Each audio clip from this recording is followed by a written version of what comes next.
오늘 우리에게 주신 하나님의 말씀 우리가 한 번 더 읽어보도록 하겠습니다. 로마서 2장 16절의 말씀입니다.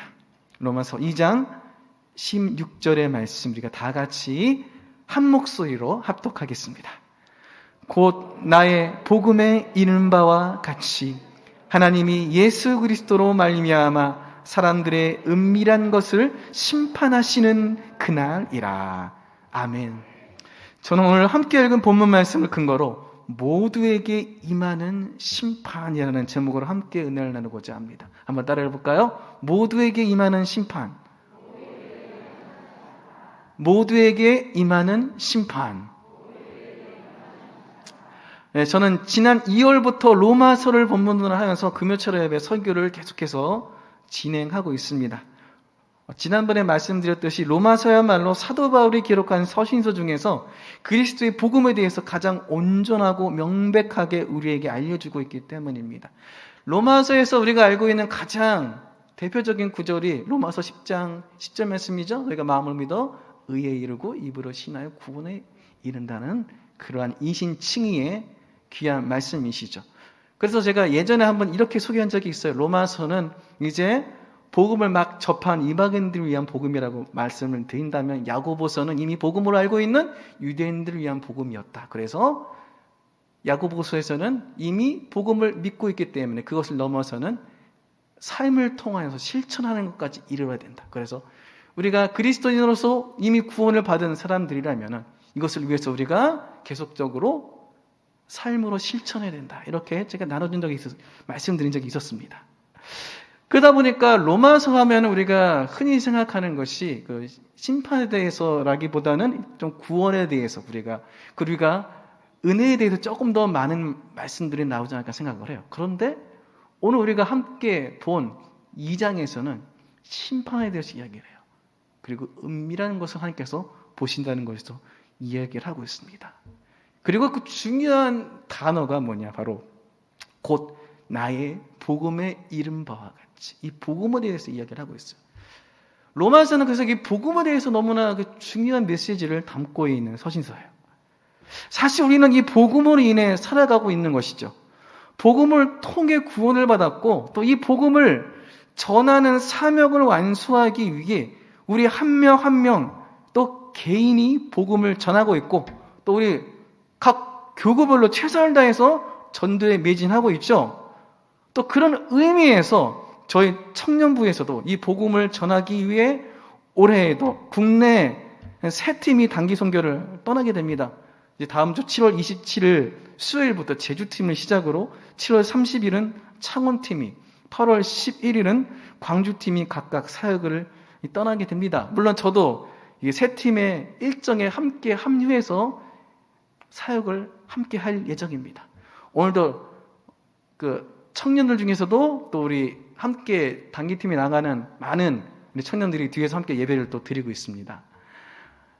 하나님 앞에 복음을 전하기 위해서 그 사명을 완수하기 위해 나에게 허락된 특권을 가지고 그 사명을 완수하기 위해 귀한 사명을 감당하고 나간 우리 청년들을 위해서 계속적으로 기도해 주시길 부탁드리겠습니다. 네, 그리고 기도해달라고 기도 부탁을 각 교구마다 우리가 드리자마자 또 교구에서 또 계속적으로 많은 후원을 해주시고 계세요. 각 교구별로 너무나 그 마음과 기도와 후원에 정말 진심으로 감사의 말씀 전해드립니다. 그 귀한 또 기도와 후원을 가지고 우리 청년대학부에서 귀한 사명 잘 감당하고 돌아오도록 하겠습니다. 계속적인 코로나로 인해 사실 이게 단기 선교를 가지 못하다가 3년 만에 떠나게 됩니다. 사회적 거리두기가 풀리는 후부터 준비를 하게 되어서 준비 기간이 사실 넉넉하지는 못했습니다. 그래서 여러 가지 부분에서 분명 예전보다 미흡한 부분도 있습니다. 하지만 하나님께서 우리 청년들을 준비시키고 또 보내시는 그 마음은 예전하고 조금도 다르지 아니하실 거라고 생각을 합니다.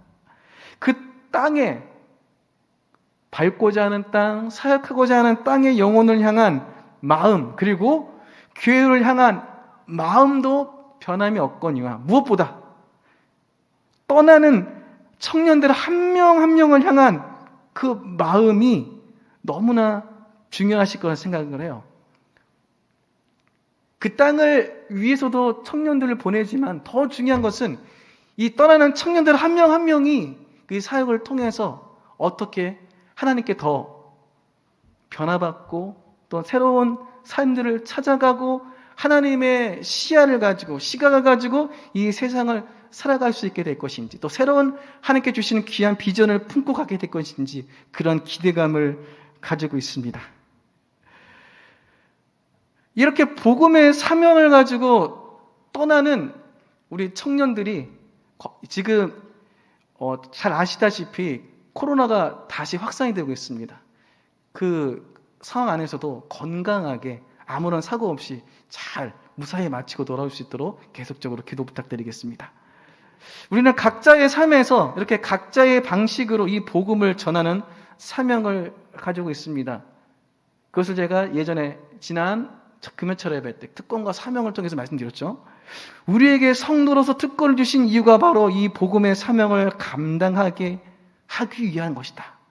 우리가 이 복음을 전해야 하는 이유는 하나님께서 공의로 이 땅을 심판하실 것을 우리는 알고 있기 때문이에요. 시편 98편 9절 말씀을 보면 그가 땅을 심판하러 임하실 것이미로다. 그가 의로 세계를 판단하시며 공평으로 그의 백성을 심판하시리로다.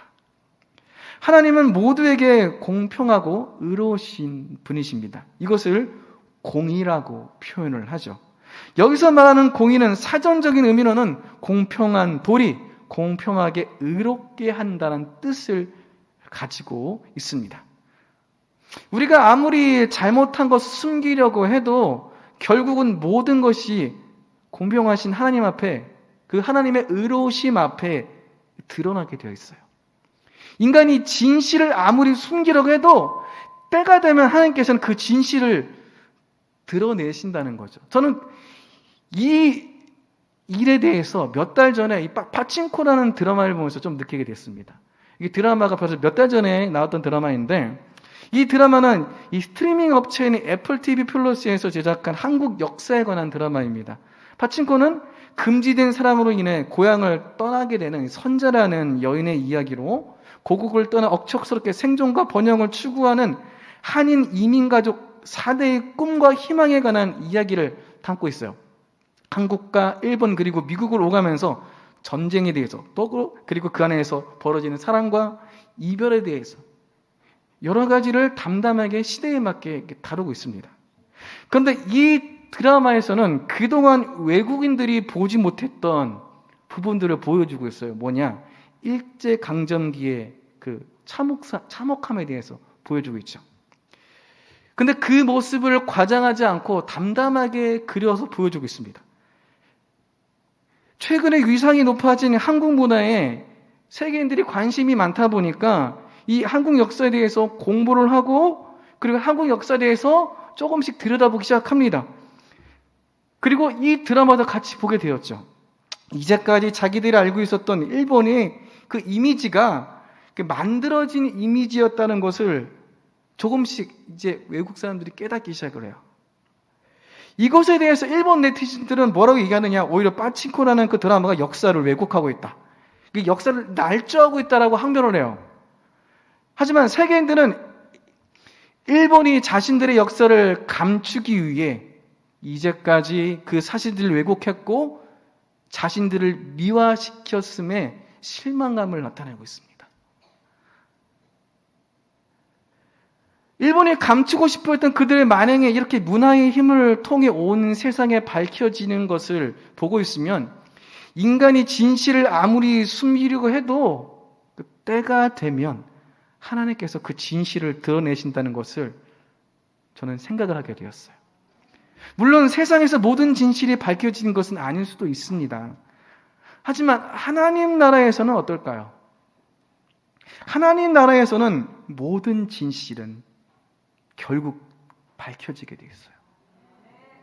그것은 바로 모든 인간은 결국 심판의 자리에 설 수밖에 없기 때문입니다. 로마서 오늘 본문 2장 16절 말씀을 보면 곧 나의 복음에 이른 바와 같이 하나님이 예수 그리스도로 말미암아 사람들의 은밀한 것을 심판하시는 그날이라. 그 모든 것이 드러나는 그날이 바로 예수 그리스도 말미암아 사람들의 은밀한 것을 심판하신 그날. 오늘 본문 말씀 보면 하나님께서는 세상을 하나님의 의로 공평하게 이 땅을 심판하러 오실 것이고 그의 백성들을 심판하실 것이라고 우리에게 분명히 말씀을 하고 있습니다. 어디까지? 은밀한 부분까지. 온 세상과 모든 인간을 향하여 공평하게 하나님의 의로 심판하시는 것, 바로 하나님께서 공의로 이 세상을 그리고 인간을 심판하신다는 것이죠. 하나님께서는 바로 이 공의로 이 세상을 다스리시고 또한 심판하십니다.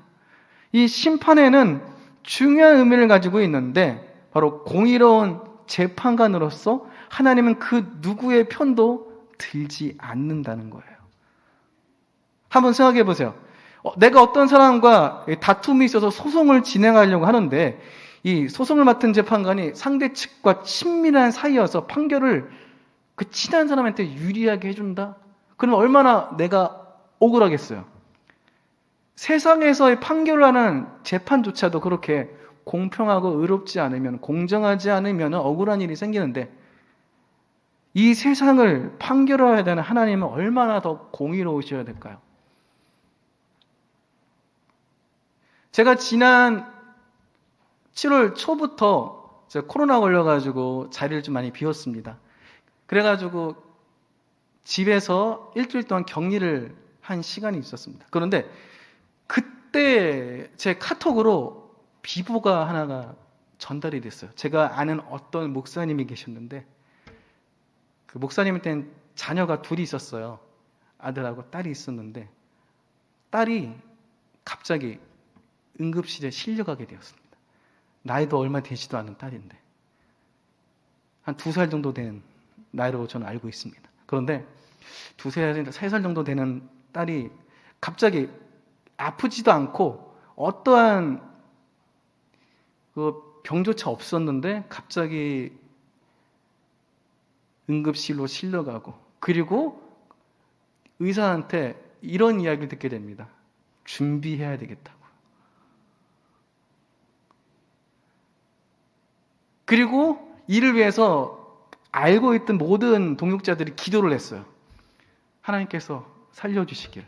그리고 하나님께서 이 가정 안에 역사해 주시길. 그런데 안타깝게도 그 목사님의 따님은 하나님 곁으로 가게 되었습니다. 이 원인을 찾기 위해서 검사를 해본 결과 돌연사였어요. 영아 돌연사. 어떤 이유가 없었던. 한번 생각해 보세요. 아버지가 어떤 분이시죠? 목사님이세요. 하나님의 사명을 감당하고 있는 분이시죠. 그러면 우리가 생각할 때 목사님의 딸이 갑자기 죽으면 될까요? 안 될까요? 안 되죠. 그런데 하나님께서는 그 목사님의 따님을 데려가셨어요. 하나님의 공의 안에서는 그 어느 누구도 예외가 될 수는 없습니다. 하나님을 열심히 믿는다고 사고가 안 나는 게 아니고 나이를 안 먹는 게 아니고 비 오는 날 우산 없이 나간다고 비를 안 맞는 게 아니에요.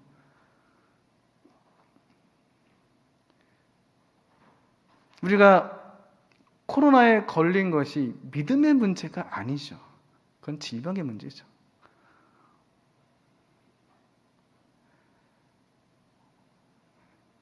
하나님께서는 그 공의로서 이 세상을 다스리고 계세요. 모두에게 공평하기 위해서. 모두에게 그 공평을 통하여서 기회를 주신 거죠. 어떤 기회죠? 하나님께 나아가서 하나님께 복음을 통하여 구원받을 수 있는 공평한 기회를 주기 위함이시죠. 그렇게 하나님께서는 모두에게 보편적인 은혜를 주시고 보편적인 고난을 허락하십니다. 하나님께서는 자신이 만드신 자연의 법칙 안에서 모든 사람에게 공평하게 대하십니다. 믿음이 좋다고 병이 들지 않거나 늙지 않거나 다치지 않거나 잘못된 선택에 대한 결과의 책임이 없어지는 것이 아닙니다.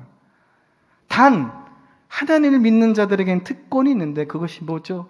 병이 들었으면 그 병을 고쳐주시고 건강할 수 있도록 도와주시고 잘못된 선택을 했다면 그 결과가 합력해서 선을 이룰 수 있도록 이끌어주시는 특권이 있는 거죠.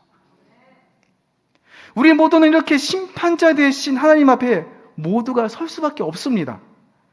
어떤 사람도 이 심판에서 예외가 될 수는 없어요. 심판은 모든 인간에게 공평하게 임합니다. 이것이 하나님의 공의죠. 그 앞에서 이제까지 우리가 살아왔던 삶의 모든 진실이 밝혀지게 됩니다. 드러나게 돼요. 내가 감추고 싶었던 그 모든 부분까지도.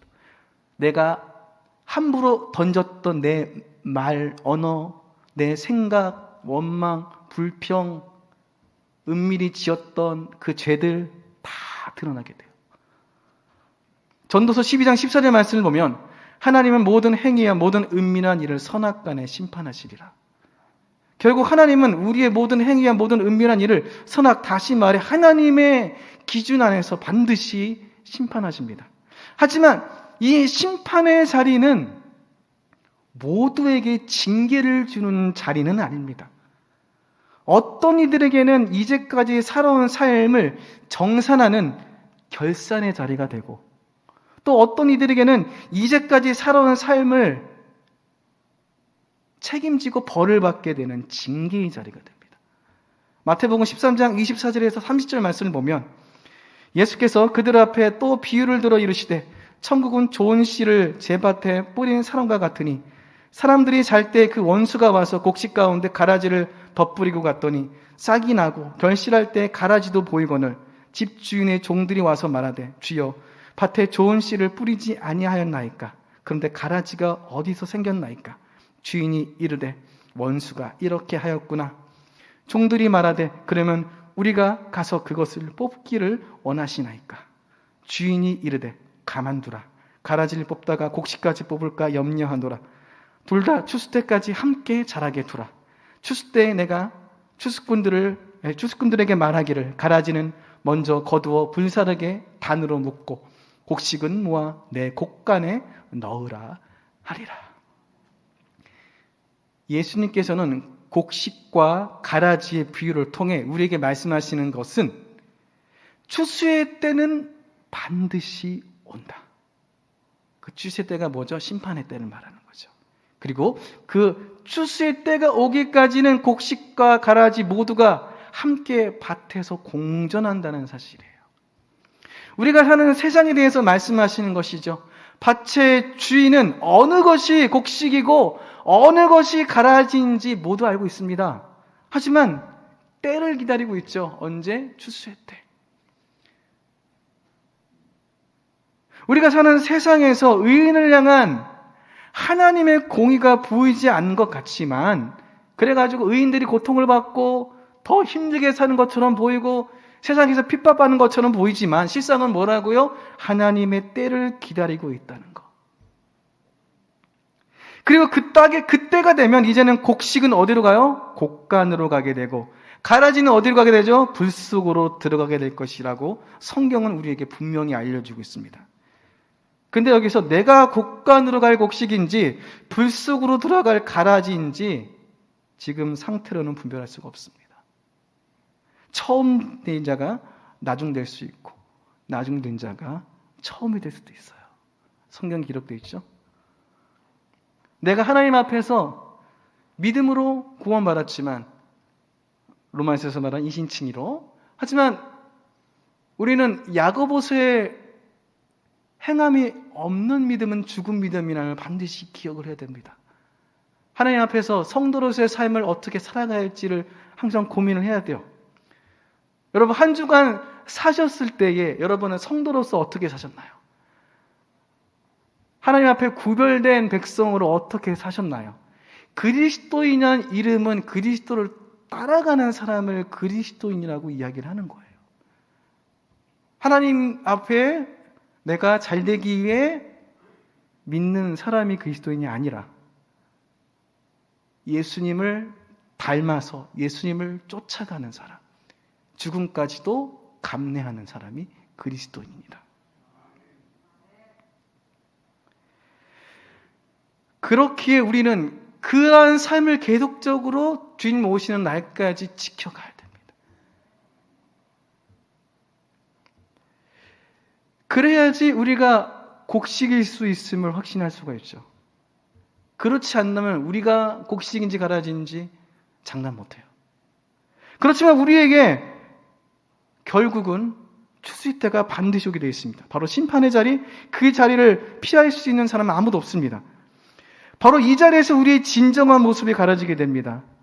곡식이어서 곡간으로 가게 될지, 그래서 결산의 자리가 될지, 아니면 가라지어서 불 속으로 들어가게 되는 징계의 자리가 될지, 결국 우리가 그리스도인으로서 어떻게 살아가느냐에 따라 달려 있어요. 주인이 곡식과 가라지의 여부를 이미 알고 있는 것처럼 하나님께서는 우리가 참 그리스도인인지 아닌지를 분명히 알고 있습니다. 단 우리는 모르죠. 어떻게 살아가는지는 우리 스스로는 알고 있죠. 하지만 내 기준 안에서 나는 잘하고 있다고 볼 수도 있어요. 그렇다면 우리는 어떻게 살아가야 될까요? 최선을 다해 곡식의 삶, 다시 말해 하나님께서 택하신 백성으로서의 삶을 살아야 됩니다. 이러한 인생의 심판에 관하여 우리는 마태복음에 등장하는 달란트 비유를 통해서 살펴볼 수가 있습니다. 마태복음 25장 14절에서 19절 말씀을 보면 또 어떤 사람이 타국에 갈 때에 그 종들을 불러 자기 소유를 맡김과 같으니 각각 그 재능대로 한 사람에게는 금 5달란트를, 한 사람에게는 2달란트를, 한 사람에게는 1달란트를 주고 떠났더니 5달란트 받은 자는 바로 가서 그것으로 장사하여 또 5달란트를 남기고 2달란트 받은 자도 그같이 하여 또 2달란트를 남겼을 때 1달란트 받은 자는 가서 땅을 파고 그 주인의 돈을 감추어 두었더니 오랜 후에 그 종들의 주인이 돌아와 그들과 결산할세. 이 달란트의 비유를 통해 우리가 알 수 있는 것은 주인은 결국 돌아온다는 것과 주인에게 달란트를 받은 종들은 주인에게 그 결과물을 반드시 결산받아야 한다는 것입니다. 부자였던 주인에게 과연 종들이 3명만 있어가지고 이 3명을 불렀을까요? 저는 그렇게 생각하지 않습니다. 주인에게 3명만 있는 것이 아니라 인정받은 종이 3명이었던 것이겠죠. 그 많은 종들 중에 인정받은 종. 그래서 달란트를 맡길 만한 종이 3명이었죠. 그래서 그 3명 상황에 따라서 다 차등해서 맡기신 것이겠죠. 마치 세상에 정말 많은 사람들이 있지만 하나님께서는 지금 누구를 이 종으로서 바로 예수님을 따르는 그리스도인으로서 택하셨을까요? 바로 누구? 나를 이 세상에 50억이 넘는 사람 중에 택하신 것처럼 그리스도인으로. 한국에서 5천만이 넘는 사람들 가운데 택하셨던 것처럼. 그런데 그 중에 2명은 주인에 맡긴 달란트를 자신에게 맡긴 주인의 그 뜻을 생각하며 두려운 마음으로 장사를 하여 받은 만큼 남기게 됩니다. 하지만 나머지 1명은 자신의 생각하기에 옳은 방식으로 움직여 결국 아무것도 남기지 않게 되죠. 그 후 시간이 흐르자 돌아오지 않을 것 같은 주인은 결국 돌아오게 됩니다. 마태복음 25장 20절에서 30절 말씀을 보면 5달란트 받았던 자는 5달란트를 더 가지고 와서 이르되 주인이여 내게 5달란트를 주셨는데 보소서 내가 또 5달란트를 남겼나이다. 그 주인이 이르되 잘하였도다 착하고 충성된 종아 내가 적은 일에 충성하였으며 내가 많은 것을 내게 맡기리니 내 주인의 즐거움에 참여할지어다 하고 또 2달란트 받았던 자도 와서 이르되 주인이여 내게 2달란트를 주셨는데 보소서 내가 또 2달란트를 남겼나이다. 그 주인이 이르되 잘하였도다 착하고 충성된 종아 내가 적은 일에 충성하였으며 내가 많은 것을 내게 맡기리니 내 주인의 즐거움에 참여할지어다 하고 1달란트 받았던 자는 와서 이르되 주인이여 당신은 굳은 사람이라 심지 않은 데서 거두고 해치지 않은 데서 모으는 줄을 내가 알았으므로 두려워하여 나가서 당신의 달란트를 땅에 감추어 두었었나이다. 보소서 당신의 것을 가지셨나이다. 그 주인이 대답하여 이르되 악하고 게으른 종아 나는 심지 않은 데서 거두고 해치지 않은 데서 모으는 줄로 네가 알았느냐. 그러면 내가 마땅히 내 돈을 취한 자들에게나 맡겼다가 내가 돌아와서 내 원금과 이자를 받게 하였을 것이니라 하고 그에게서 그 한 달란트를 빼앗아 10달란트 가진 자에게 주라. 무릇 있는 자는 받아 풍족하게 되고 없는 자는 그 있는 것까지 빼앗기리라. 이 무익한 종을 바깥 어두운 데로 내쫓으라. 거기서 슬피 울며 이를 갈리라 하니라. 주인은 오자마자 바로 뭘 시작하죠? 결산을 시작합니다. 주인이 없는 동안 종들이 살아왔던 그 삶에 대한 결산이기도 하죠. 주인의 의도대로 살아온 종들은 결산을 통해 주인의 칭찬을 받게 되고 상급을 얻게 됩니다. 하지만 주인의 의도와는 다르게 살아온 종은 결국 결산의 자리가 벌을 받는 징계의 자리로 바뀌게 됩니다. 그런데 여기서 주목할 점은 세 종 모두가 자기가 보기에 옳은 방식으로 살아왔다는 거예요. 한 달란트 받은 종도 자기가 보기에 이게 옳은 방식이었기 때문에 선택했겠죠. 결과가 이럴 줄 알았으면 선택을 했을까요? 안 했을까요? 안 했겠죠. 주인은 모든 종들이 분명 칭찬을 받고 상급을 얻기를 원했을 것입니다. 하지만 모두가 그렇게 되지는 못했어요. 이 세상을 심판하실 하나님 역시 그러십니다. 모든 인간이 하나님께로 돌아오고 그 생명 안에 함께하기를 원하십니다. 심판의 날 우리 모두가 하나님이 주시는 상급을 받기를 원하실 것입니다. 하지만 모두가 그러한 상급을 받을 수는 없습니다. 왜냐하면 한 달란트 받은 종처럼 자기 자신의 생각이 더 중요한 사람들이 있기 때문입니다. 자신의 삶의 주인이 하나님이 아니라 자기 자신인 사람들이 있기 때문이죠. 이런 사람들은 사사기에서 이런 사람들을 향하여 이렇게 이야기를 하죠. 이스라엘 향해서 행했던 말이 바로 이 말입니다. 사사기 17장 6절 말씀. 그때는 이스라엘에 왕이 없었으므로 사람마다 자기 소견에 옳은 대로 행하였더라. 여기서 말하는 왕이 없다는 것은 이스라엘을 다스리는 인간왕이 없다는 것이지만 이것을 더 깊이 들어가 보면 이스라엘은 하나님을 왕으로 인정하지 않았다는 거예요. 이스라엘은 내 삶의 주인으로 하나님이 아니라 사람을 원했던 거죠. 보이는 사람. 즉 사사기 시대의 이스라엘은 하나님을 주인으로 인정하지 않고 자기가 옳다고 생각했던 소견대로 살았다는 뜻입니다. 이 모습은 지금의 우리의 모습과 너무나 닮아 있습니다.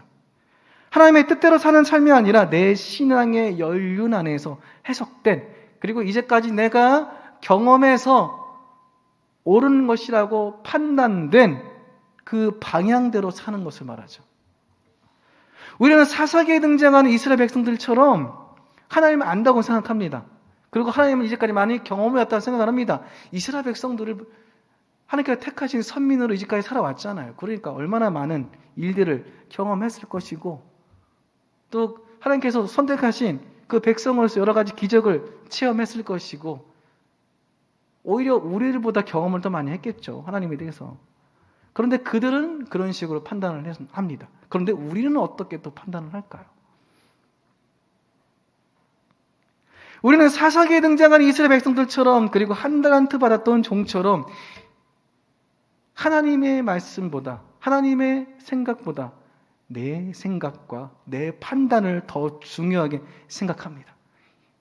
자신의 경험과 지혜가 최고라고 여기며 자신의 방식대로 마치 주인이 다시 돌아오지 않을 것처럼 생각하고 살아가고 있어요. 매일의 삶에 우리는 우리 인생의 끝이 있다는 것을 기억을 하지 못합니다. 하지만 우리의 인생은 반드시 끝이 있다는 것. 주인이 돌아와서 반드시 결산을 한다는 것. 성경은 그래서 이렇게 얘기합니다. 전도서 11장 9절 말씀.